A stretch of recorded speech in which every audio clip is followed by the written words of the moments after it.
what my mentor taught me was values-based decision making. You're making your decisions based upon your values. So as you're listening to this, I don't think you need to adopt Tricia's or Leslie's or Julia's or my values. Just find out what your values are and adhere to those values. I think family time is of the utmost importance. I think going to church on Sundays is really important. I totally agree with you. Simplify your life.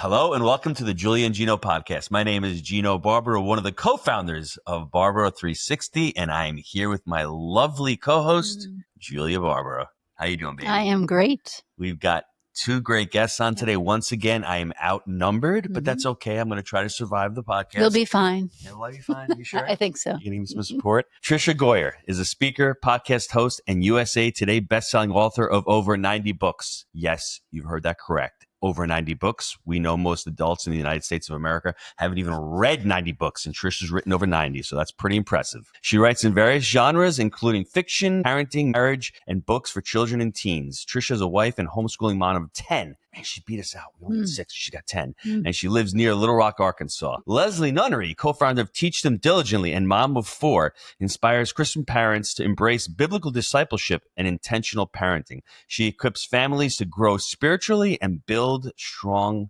relationships. Welcome to the show, ladies. How we doing? Thank you. Doing We're great. doing great. Where do we start off, Jill? They've written a new book, so Faith much. That Sticks, and I'd love for the both of you just to talk about how you met each other, how you started working together, and what was the inspiration behind writing this book. Trish, you go first. Yeah, absolutely. So I speak at the conferences that Leslie and her husband David run, the Teach Them Diligently conferences, for over a decade.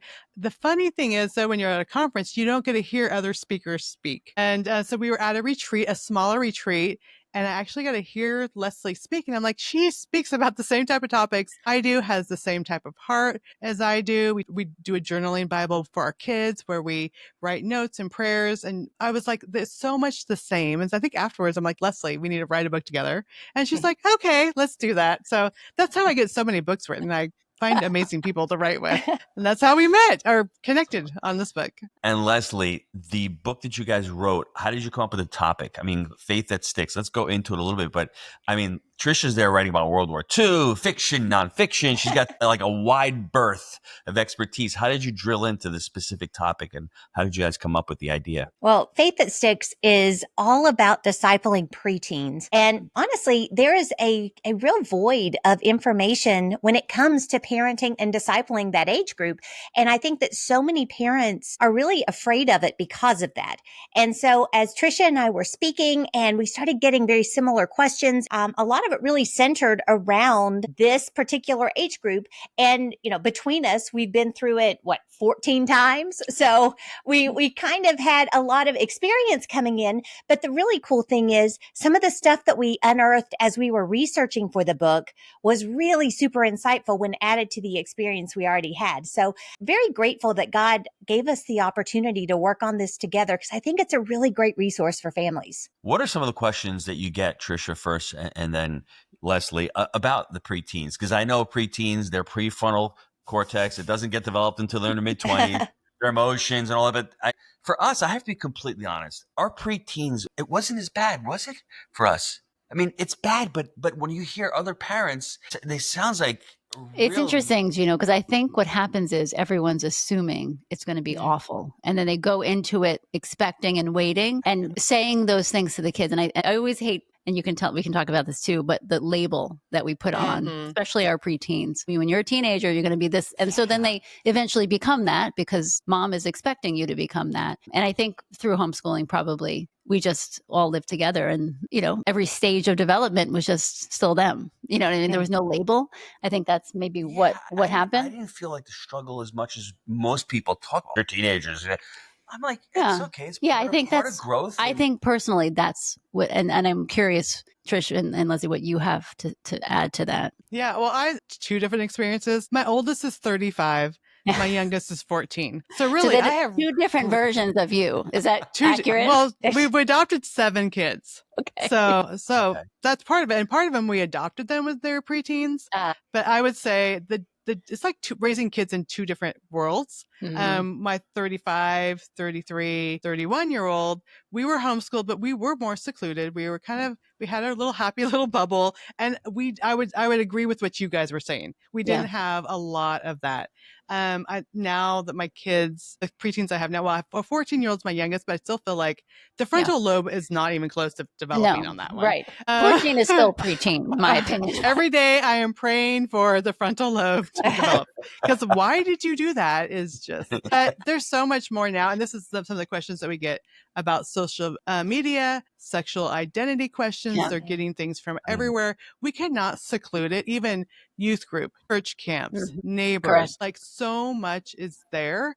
But then adopting kids from foster care who I had no way to have a bubble because they weren't even in my care until they were 11 and then 13-year-old twins and 15. And so then it was like, they've seen everything, heard everything. Yeah. And so I've had varied degrees, which I think the families out there have, where depending where they live, their community might have all those degrees. And I think really seeing that it is harder today, for sure harder today than it was in the 90s or early 2000s when I was having preteens. But a lot of the same things with those emotions, with them trying to figure out who they are.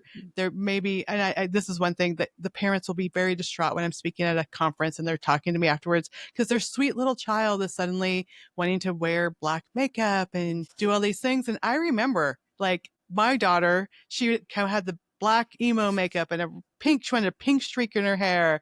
And she was the one that was always in dresses and had sweet curly hair. And I was like, oh, my child. And you just envision if this is what it is. Yes, when it's 13, what's 16 and 17 going to be like? It wasn't like that. And I think really just helping parents see the kids are trying to figure out who they are, their place in the world. They're trying to understand all this new information coming towards them, but we can be the steady presence. We can be the one that won't overreact when they kind of start doing these things, asking questions, saying things that they might just be testing us to see how it's going to shock us. And so I've had like the wide variety of different types of preteens.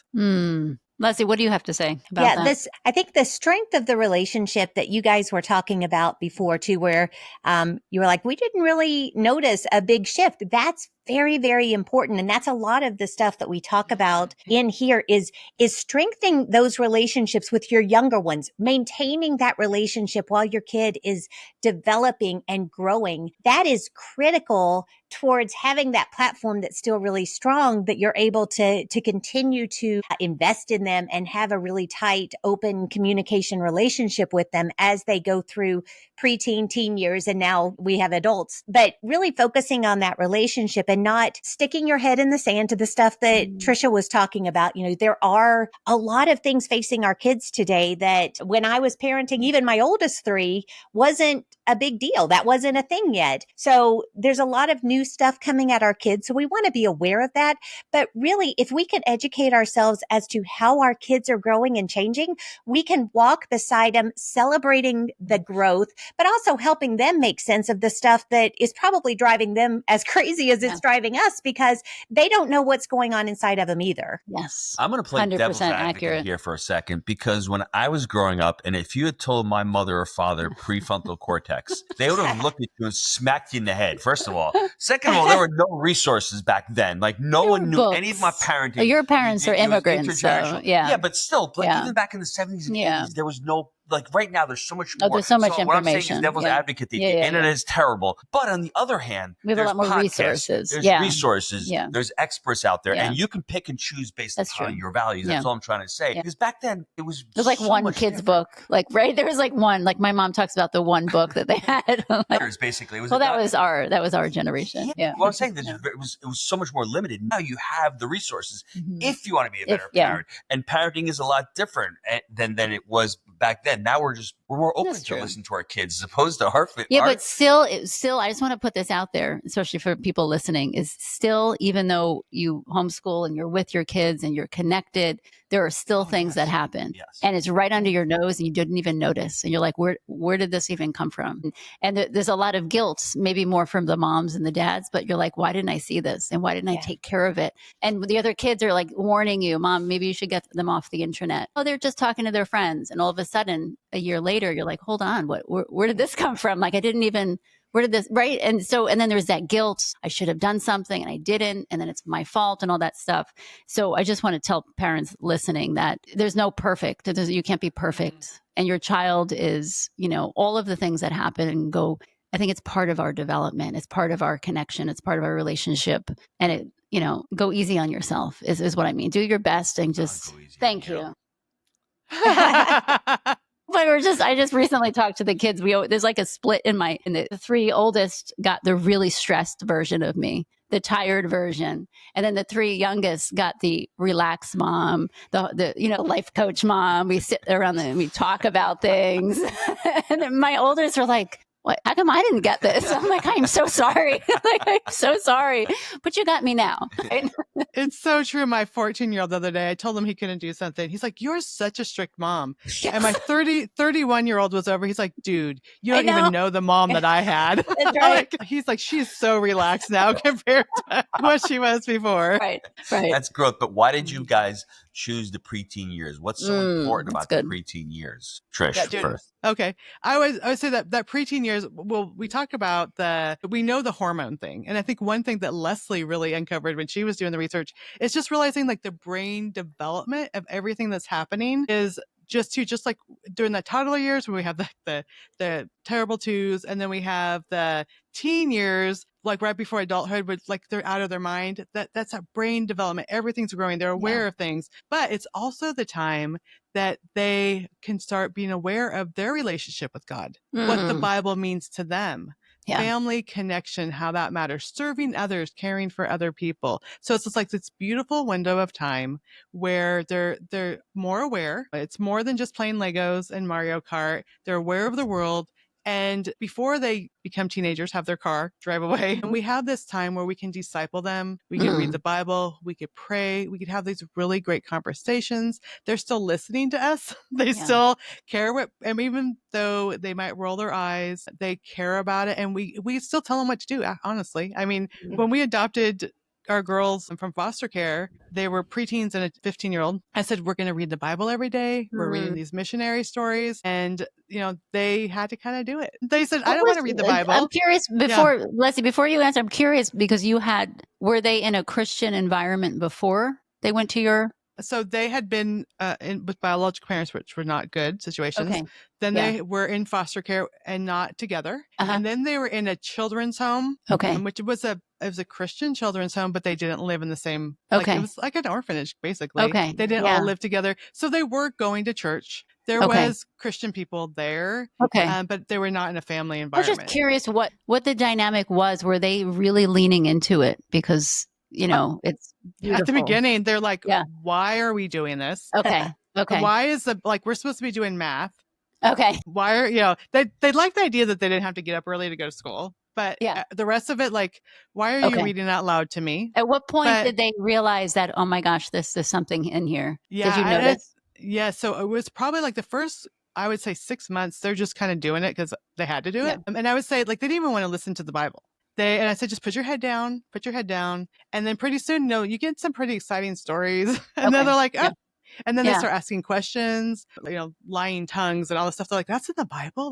Different things that got kind of piqued their interest. Okay. And we talked about David being emo. He was so emotional, I am but a worm. And I'm like, he's so emotional.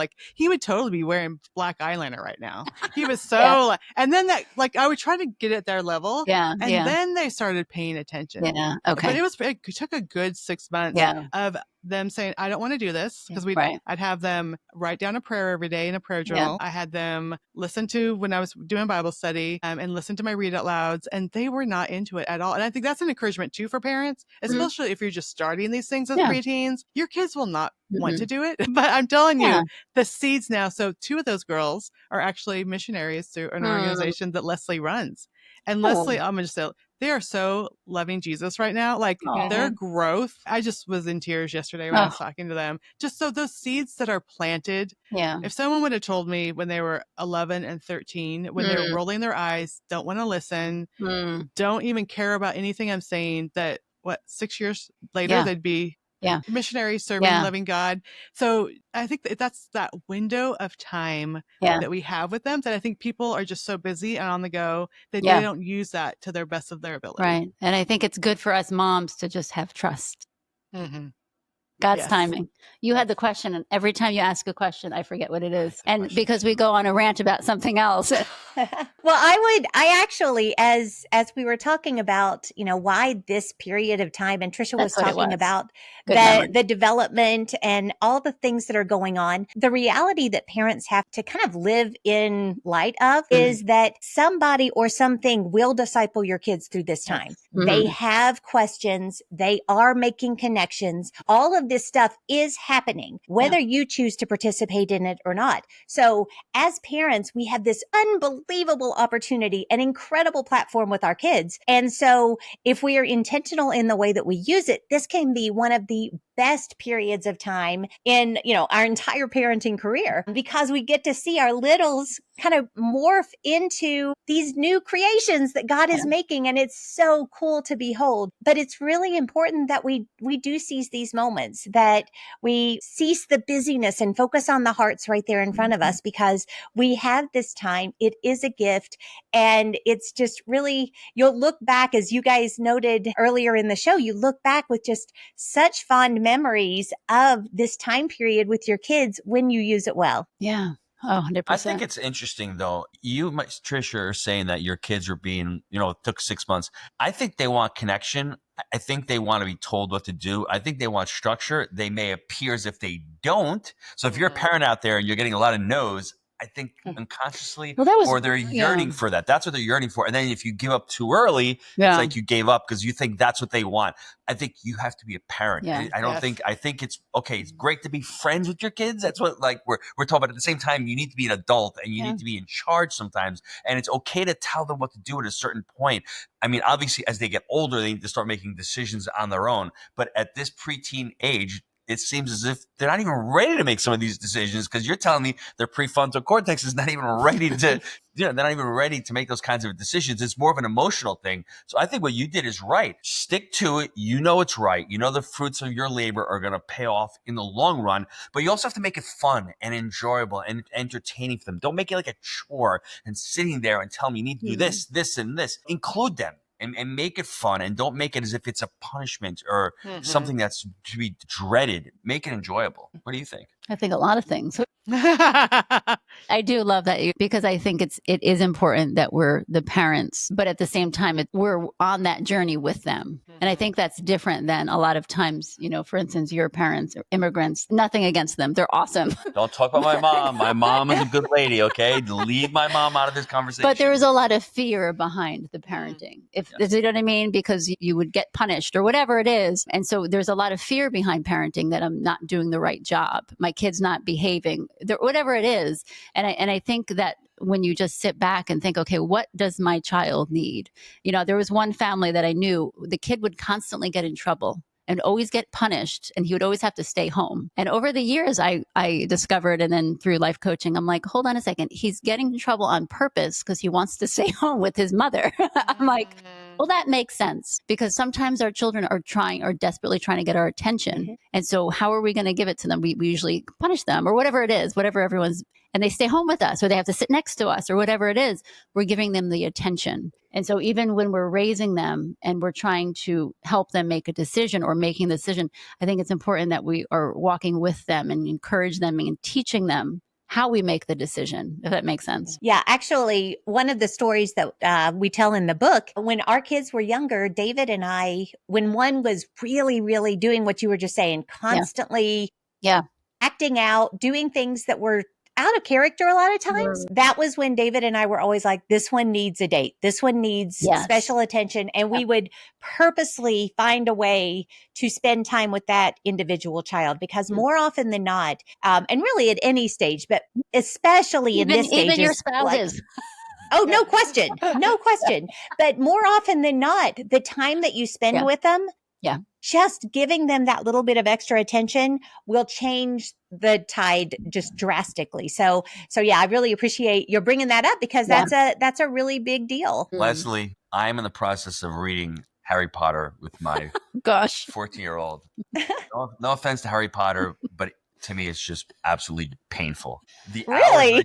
I do not like the story at all. I'm sorry. He's a big Lord of the Rings I'm fan. a big Lord of the Rings Just- fan. So I Okay. just, but I'm sitting there and I'm not doing it for Harry Potter. I'm doing it because, like you said, I'm Right. spending really quality time, and she's so into it. And I know Yeah. 10 years from now or 15 years from now, Yeah. she's going to know that we read these books, and I I know. spend there. It's not that I go in there dreading it, because I joke around with her, I sit with her, we cuddle and we make jokes, and she does all the voices and all. And it's that's the time, that quality time. And if people are saying I don't have the time, remember, I have 6 children. You guys have multiple children. You need to carve out a little bit of time for each one of them. Yeah. Some may need a little less than others, but then all of a sudden, one of them is going to say, well, why are you doing this with that one? So you really have to be really cognizant, or be really aware of the time that you spend. Because I have like certain little jokes that I do with each one of them. And if I do one to another, they'll say that's mine. So it's really interesting how that is. So the Harry Potter things is Cecilia's, and I'm trying to carve out little things for each one of the kids, but it's important that you do that. Yeah. And for you guys, as far as now, Tricia, you had mentioned there's so many distractions. How do you guys cut out the distractions and get that quality time with the children? Yeah, and I think it's really important. We have different parameters about what we do. So dinner together as a family is a must. Friday night, we do game or movie night. It's a must. We only let kids do one activity per year. It's a must. Like, there's so many things you can be doing. Like, we can fill up every day of the week. Yeah. Church, nothing. We don't do stuff on Sundays. Like, we don't do sports that if they have anything on Sundays. Yep. And when we do, like, my one son did homeschool basketball, where we would travel for tournaments. It was a family thing. We took it. We made it fun. Really figuring out, but the priority is knowing that we want, from years from now, dinners together to be important. So when they're adults, we'll have that time. Board game nights. Even love, my sons are 35 and 31. They live close. They come over at least 3 times, 4 times a month, and we play board games. Still, they're coming over tonight. My grandkids are staying the night. It's like, if you want that when they're older, you have to give that now. You have to play the games or read the books that you're not really interested in. My sons would have these games that have like 250 pieces, and I'm sitting there looking at it like, I have to learn how to play this game, but I did. And now they come over, they bring their friends. One of my sons brought his 2 friends over. They're all in their 20s. They're friends over, and hey, Mom, can you play a game with us? They text me. They come over. There was 4 adult people playing board games, and that's what we want. We want the relationship, and we have to give them that time with the things that they care about, and then they will tell us about the things that are on their hearts, the hard things, what's going through. We might go out for a smoothie, pick one of the kids, go out for a smoothie, driving around. It's only the last 5 minutes before you get home. They're going to tell you about the neighbor that said something rude, or something that someone messaged them on an app, or like, but you have to spend the time that they know you're connected with them. Leslie, what about you? Yeah, I all the same things that Tricia said, actually, we do as well. Dinner times, game nights, all of those things. But one thing that I would really stress is all the things that you have been doing while your kids are little, don't stop doing them as they get older. Make sure that you maintain those traditions, silly though they may be, because first of all, your kids want to, even if they protest, they do want to. And those are the things that when you do stop because you're like, well, they're outgrowing it or whatever, you'll find that there's a backlash for it. There's, they want to keep those going. And those are the very things that, now that we have adult kids, now that Tricia has adult kids, those are the things that are still holding us all together. Those are the easy get-togethers. Yeah. Those are the easy conversations, and they provide that thread that really holds those relationships tight and gives you that continued platform as they grow older and launch out. Yeah. And I agree 100% everything you just said. The thing that I think that I hear and the pushback I get is it's a lot of work. It's a lot of work to do all those things, even to say no to the children about doing 10 different sports, because they want the kids, a lot of the parents want their kids to experience everything and so on. And so the weekends are busy. We can't go to church because it's, it takes an adult to say, listen, this is the most important thing is God and then the family. And so in order to put those first, we're going to have to say no to every sport. Let's choose one. Yeah. Yeah. Well, and it takes an adult who really understands their mission. Yes. If my mission is to bring my kids to Jesus, give them a foundation for a faith that will stick, then that should inform the decisions that I make in all of these other areas. And so by me understanding my mission and communicating that through the years to the kids, then those decisions actually, the kids know it before they ask. They know if this is going to keep us out of church, it's a non-starter. If this is going to make it to where we are constantly missing each other because we're going in 8 different directions in the evenings, it's a non-starter. So as a parent, understanding what God has actually called you to do, and then having those conversations with your kids actually makes those tougher conversations that are really hard to say no to a lot easier because the expectation has already been set. Exactly. So they could learn those things as adults. You know, they could, I mean, we do one thing and they say, I want to do this. Well, when you're 18, if you want to get your own lessons, but we're not going to take time for that. And I think that's helpful. Like also tell them God created you for unique purposes. And often we see our kids as empty vessels where we just have to give them the art, give them the music, give them the sports and fill them up. No, God already created them. I didn't start writing until I was in my early 20s. I published all these books. Now, my mom never took me to creative writing classes or did writing retreats. One of my daughters is a missionary in the Czech Republic. She's fluent in Czech now. I would never have thought in her growing up years to teach her Czech. Like that is a language I never would have done. And God made a way. She lives there. She's fluent in that language. Amazing. God has purposes and plans, and we have to build the foundation for him to grow those things off of. Oh, I love that so much. I wrote a book called Happy Money, Happy Family, Happy Legacy. And what you're both describing, as well as my wife, is the legacy component. Whereas most entrepreneurs, they only think about the financial legacy, which is important because we need to be stewards.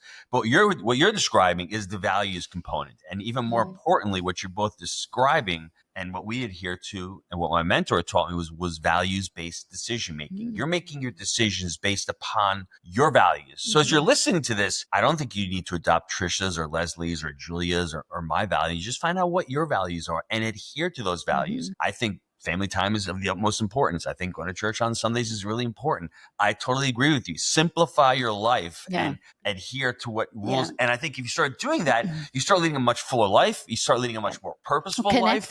Connected life. For sure. And I think that's where people are distracted nowadays with so many things going on. And it's you know what the one thing our kids miss about when everyone was small? The one activity? Grocery shopping together.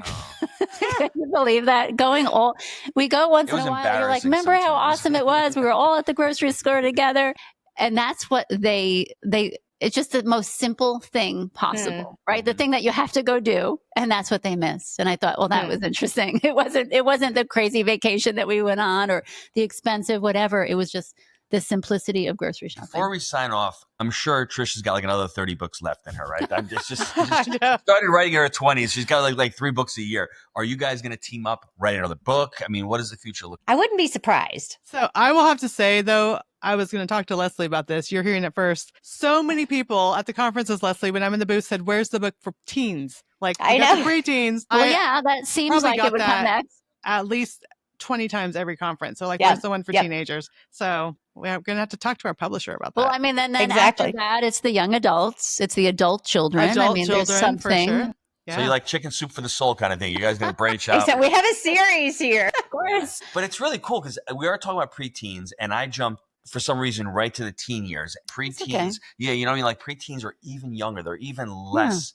Yeah. So, but I think that's basically what Tricia and Leslie are talking about is parenting. It takes you to be present. And I think that's the number one thing that we forget. And even if we can give our children, each one of them, a 10-minute, like no distractions, 100% in, 10 minutes of our time a day, which doesn't seem like a lot, but it really is. Because, a lot of times people are like, I'm busy, blah, blah, blah. I'm like, just give them 10 minutes. Just try 10 minutes. And it really, the connection, even when you started reading with Cecilia, it's it makes all that difference because they feel connected. They feel seen and heard and loved ultimately. And so that's what our children and all of us are desiring, is that we're connected with our family. And it doesn't take much. It doesn't take much. I have this story to share because it's important. There was a mom who used to take her child to the playground. I don't know where I heard this. And she would go to the playground, she'd pull her phone out and be on her phone. And at one point she would do it. And at one point her phone wasn't working and she put the phone down and she noticed that her child was actually playing and looking back to see if the mom was actually acknowledging her. So something just simple as that. Okay, you took your kids child really to the do playground. notice. Are you there with them or are you on your phone? Right. You're taking them to volleyball. Are you watching the game Right. or are you busy on your phone? That just goes to what you're saying. I think that's so important. Even dinner. I mean, my husband had a restaurant and I can't even tell you the amount of people that would be on the phone during dinner with their family. And it's heartbreaking. It really is. But we get caught up and we can decide today to be on it less. So we got preteens and then we got the teen book coming out. So that's pretty. Yeah, I guess we do now, Leslie. We have a teen book coming out. I mean, it's official. We've said it, so it's going to happen. Where can the listeners find out more about each one of you? Websites, other books, other stuff that you guys have going on? Trish, you first. Yeah. So TriciaGoyer.com. It's just Tricia's Tricia Goyer.com. There's always new books coming out. I have a new book. I have a World War II steampunk novel set in Naples and Prague that I wrote with my son coming out next week. So there's always something coming out. And, in my world, That's exciting. All right. And I can be found at teachthemdiligently.net. We have events for Christian families. We have a ton of resources. I actually also have another book coming out next week. It's a book that shows you how to use the Psalms as a prayer guide. And so I'm teaching you how to journal through God's word using scripture as a guide. So the Psalms book is coming out very, very soon. And we've got a lot of stuff going on there. So teachthemdiligently.net. Oh, that's beautiful. You make me feel like a slacker, you guys. I just want to let you know. Set out books like monthly here. And it's not like they have anything to do. They don't have any kids at home or anything, not doing anything.